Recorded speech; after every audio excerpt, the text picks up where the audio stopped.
సరే సరే సరే సరే సారీ, డోంట్ మైండ్. అర్జెంట్గా ఫోన్ మాట్లాడాలి, ఇప్పుడే వస్తాను.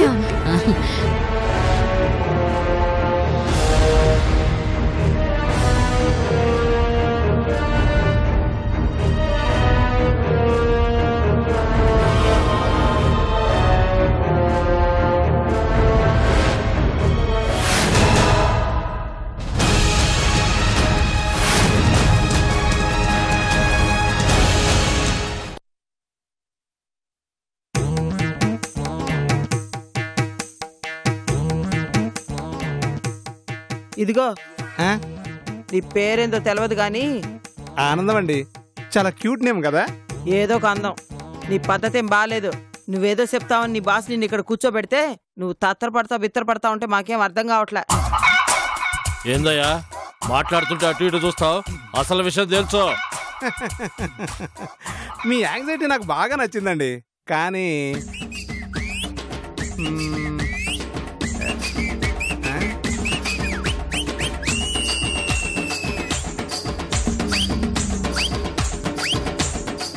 కానీ ఏంటి తమాషాగా ఉందా? ఏదైనా ఉంటే చెప్పు, లేదంటే మమ్మల్ని వెళ్ళని. అంతేగాని నీ ఓవర్ యాక్షన్తో మమ్మల్ని చంపొద్దు. కంగారు పడకండి సార్, కథ కదా ఎలా మొదలు పెట్టాలా అని ఆలోచిస్తుండా. అదేంటి నేను మీ భాషలో మాట్లాడుతున్నాను? దీన్ని మాట్లాడడం అనరు, వేటకారం అంటారు. చూడానందం, నువ్వు ఎక్కువ చేసావనుకో నీ పేరులో ఉన్న ఆనందం జీవితంలో లేకుండా పోద్ది. వీటితో మాటలు వేస్ట్ మామా.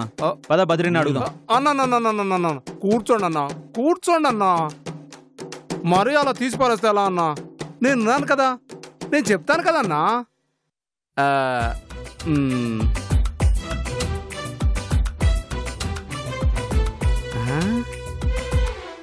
అర్జెంటుగా ఏదో కదలాలి, లేదంటే బాసు మన బెండు తీస్తాడు.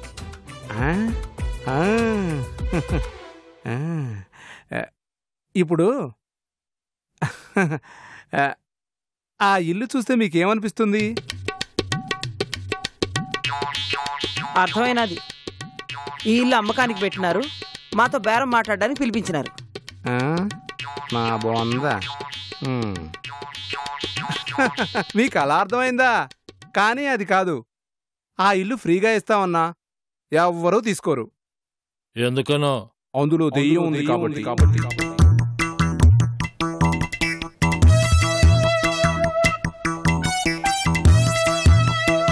ఏంది పిచ్చిగాని పట్టినాదా? దెయ్యాలుంటాయా అసలు? లేకపోవడం ఏంటి, ఎదురుగా మీ ముగ్గురు నాకు అలాగే కనిపిస్తున్నారు. అమ్మా, ఇదేదో దండగ వ్యాపారంలో ఉంది, మనం వెళ్ళిపోవడం బెటర్. అన్న ఇది దండగ వ్యాపారం కాదన్నా, వాస్తవం అన్నా. నిజానికి మా బాస్ చాలా ధైర్యవంతుడు, కానీ మొదటిసారి లైఫ్లో భయపడ్డాడు. అది ఈ దెయ్యం వల్ల. ఆ విషయం చెప్పడానికి మొఖం చెల్లక అలా అటు ఇటు తిరుగుతూ తికమక్క పడుతున్నాడు. దానికి మేమేం చేయాలా? ఆ తర్వాత చెప్తాను గాని ముందు కథ వినండి. అసలు ఈ దెయ్యం మామూలు దెయ్యం కాదు, దాని పేరు కాంచన.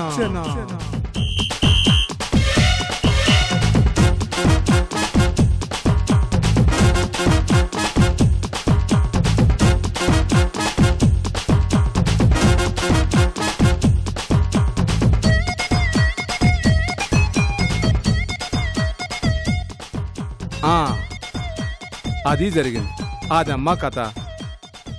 ఇప్పుడు ఆ దెయ్యం మా బాసును పీడిస్తుంది. మీరేమైనా సలహా ఇస్తారేమోనని ఆయన మిమ్మల్ని పిలిచారు. ఎరా కాంచన సినిమా స్టోరీ చెప్పి మమ్మల్ని పిచ్చోళ్ళు చేద్దాం అనుకున్నావా? ఏంది సినిమా కదా? ఏంట్రా నాకే సినిమా స్టోరీలు చెప్తావా?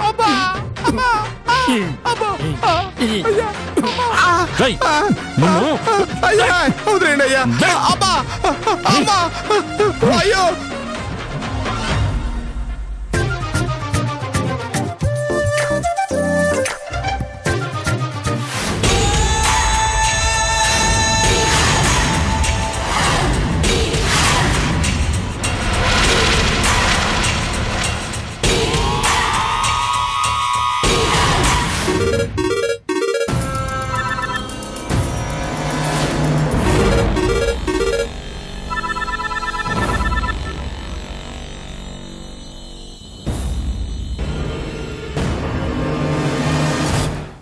చెప్పత్తా. నేను చెప్పేది జాగ్రత్తగా విను.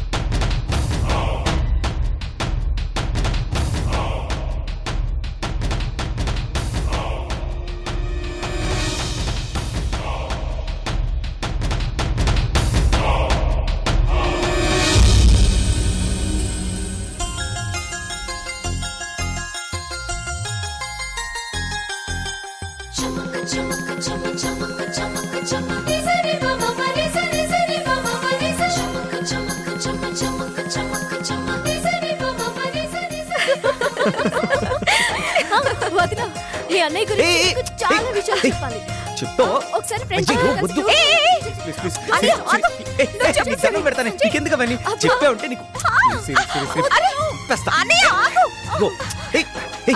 వద్దని చెప్పాను కదా.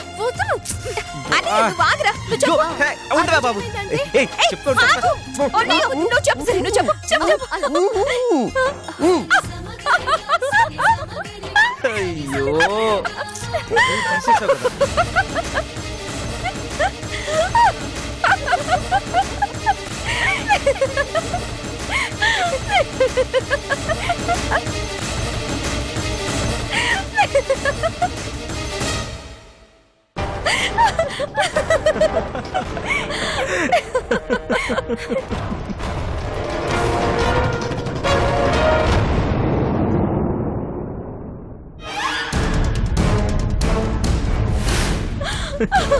అన్నయ్య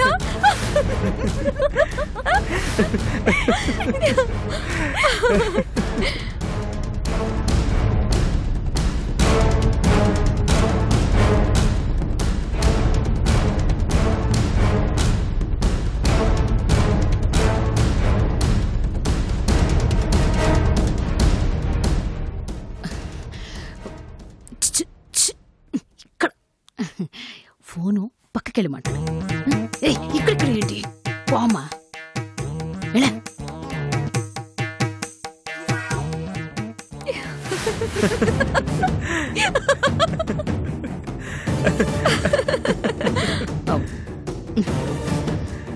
అయ్యో ఐషు, సంజు గురించి చెప్పాలంటే ఇంకా చాలా ఉన్నాయి తెలుసా.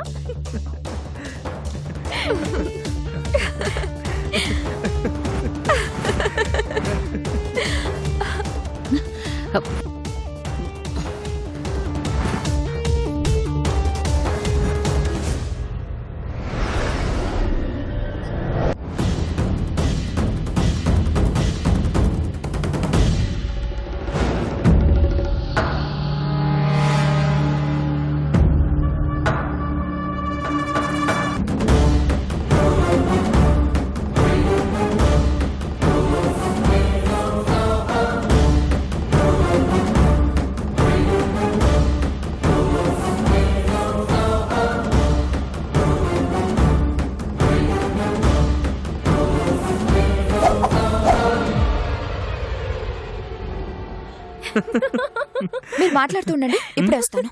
ఎక్కడికి? ఎక్కడికి? ఇప్పుడే వస్తానుండు. సరే.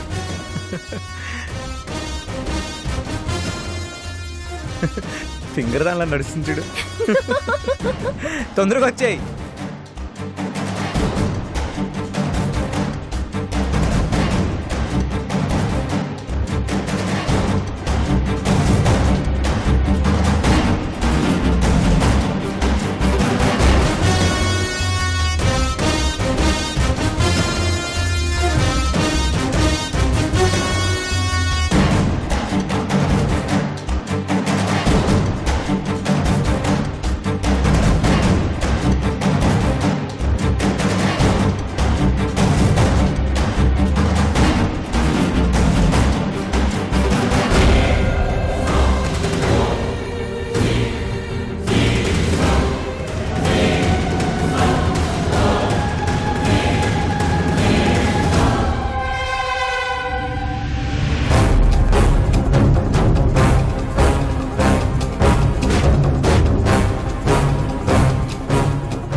నన్ను చూసి భయపడి పారిపోయేదానివి ఏ ధైర్యంతో ఈ ఊళ్ళో కడుగు పెట్టావే?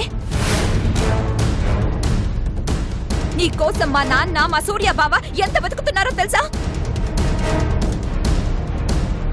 కనపడ్డ చోటే నిన్ను ముక్కలు ముక్కలుగా నరకాలన్నంత కసితో ఉన్నారు.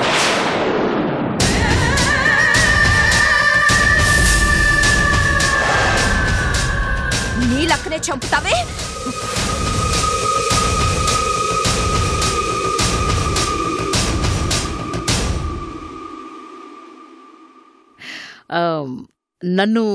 నన్నేదో చేస్తానన్నా? ఏం చేస్తావు? ఏం చేస్తావు? పారిపోయేంత భయం ఉన్నదానివి ఊళ్ళో మళ్ళీ ఎందుకు అడుగు పెట్టావు అని అడిగావు కదా. నిజంగా భయం ఉన్నదాన్నైతే నీకంటెందుకు పడతానే? ఇంత దూరం నిన్ను నా వెంటెందుకు రప్పిస్తాను? ఈ సునంద అంత ఈజీగా దొరికిపోతుందనుకుంటున్నావా? ఇదంతా నిన్ను ఇలా ఒంటరిగా బయటకు రప్పించడానికి.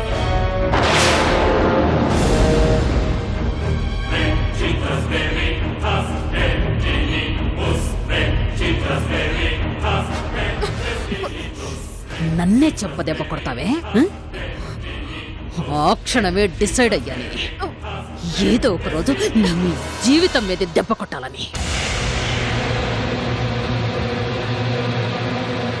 భలే దొరికావే. ఇప్పుడు నిన్ను ఎవడు కాపాడతాడో నేను చూస్తాను. రేయ్ రండ్రా.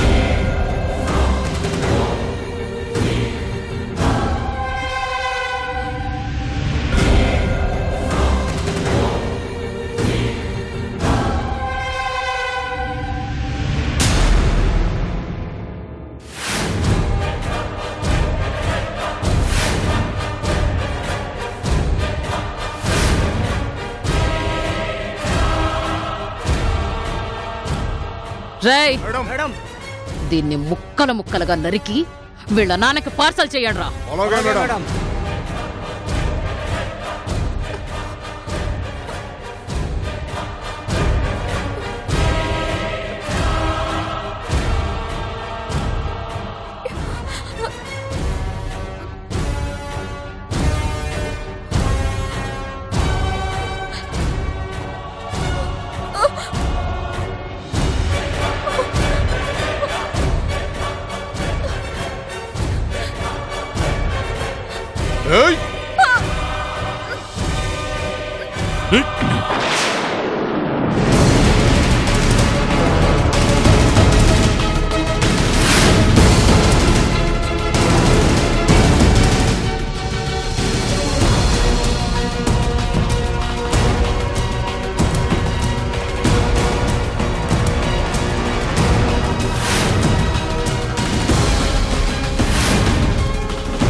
బద్రి, నేను చెప్పేది జాగ్రత్తగా విను.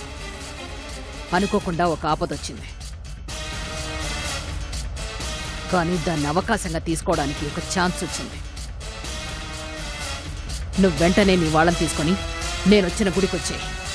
ఏం జరిగిందత్తా? వైషు సంజయ్తో పాటు గుడికొచ్చింది. నేను దానికి కనపడకుండా జాగ్రత్త పడుతున్నాను, కానీ దానికి కనపడి దాన్ని కన్ఫ్యూజ్ చేసి డైవర్ట్ చేసి అలా బయటికి తీసుకొస్తాను. అప్పుడు నీ మనిషిలో దాన్ని అటాక్ చేస్తాను. నువ్వు వచ్చి దాన్ని కాపాడు.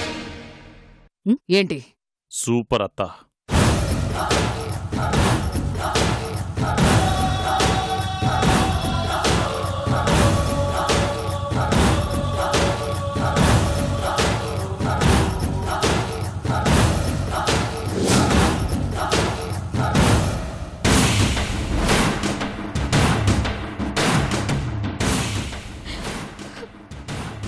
రేయ్, ఎవడ్రా నువ్వు? నిన్ను కాపాడడానికి ఎవడొస్తాడని ఇందాక వయసుతో అన్నావుగా, అది నేనే. ఏయ్, నీకు దీనితో సంబంధం లేదు. అనవసరంగా మధ్యలోకొచ్చి నాకు శత్రువు కావద్దు. నీతో శత్రుత్వం పెట్టుకోవాలన్న ఇంట్రెస్ట్ నాకు లేదు. కానీ వయసు జోలికొస్తే మాత్రం నేను నీకు శత్రునవడానికి వెనకన్నా.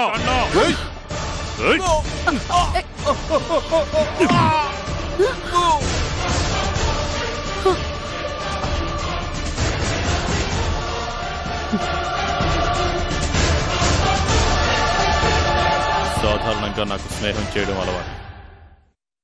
స్నేహం కోసం ప్రాణం ఇవ్వడం అలవాటు. వైశ్యుని నా స్నేహితురాలుగా ఎప్పుడో ఫిక్స్ అయ్యాను. తనని చంపాలని చూస్తే ఇప్పుడు నిన్ను శత్రువులా ఫిక్స్ అవ్వాల్సి వస్తుంది.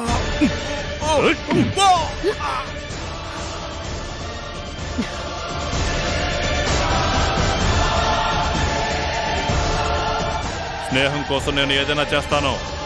అవసరమైతే ప్రాణాలు కూడా తీస్తాను. వైశుకి నీకు ఏ సంబంధం ఉందో నాకు తెలీదు, కానీ ఇప్పుడు మీ ఇద్దరి మధ్య నేనున్నాను.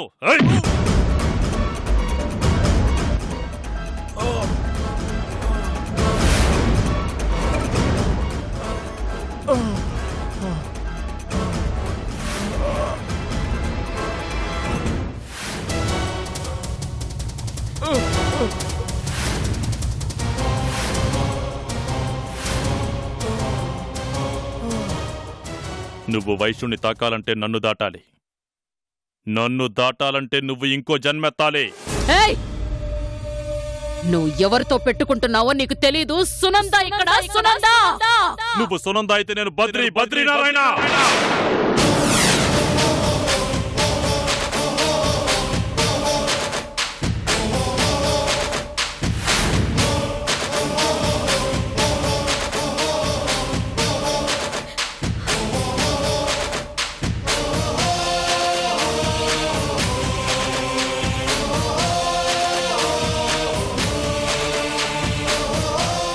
రేయ్, వీడి సంగతి ఏంటో చూడండి.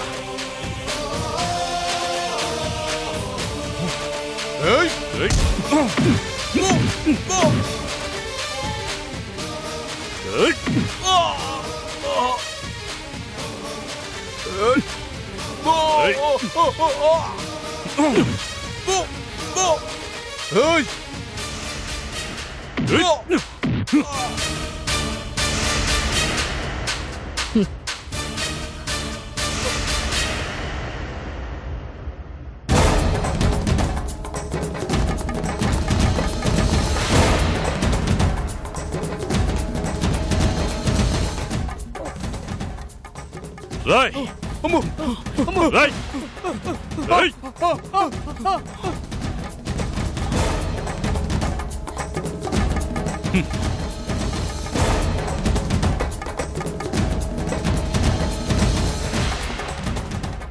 పద వైశ్య, నువ్వు ఒంటరిగా బయటికి ఎందుకు వచ్చావు? ఒంటరిగా రాలేదు, అన్నయ్యతో వచ్చాను. మరి అతను ఎక్కడా? గుళ్ళో ఉన్నారు. సరే పద.